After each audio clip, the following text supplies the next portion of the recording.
Sa air filter na yung air filter, nabubulol pa ako na.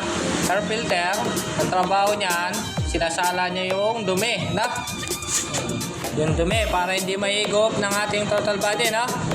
Pag palaging malinis yung air filter nyo, malinis din yung total body nyo, no? Pero pag marumi lagi, nako, yun na mangyayari na bababa yung minor, no? Minsan are starting, okay? So tulad nito, yan, no? Grabe, air filter ko ba to? Yan, no? Simula yata sa pagkamotor niya, no? Kaya may sticker pa. Hindi pa napapalitan, kaya pinabili ko na. Yan, no? Pasok lahat ng putik ko.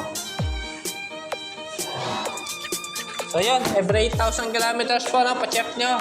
Kaya every maintenance nyo, pa-check nyo yung air filter, no?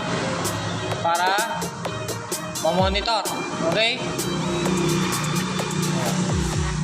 Pag laging marumi yung air filter, marumi din yung throttle body, okay? So yun, pa-share na lang po ng ating video.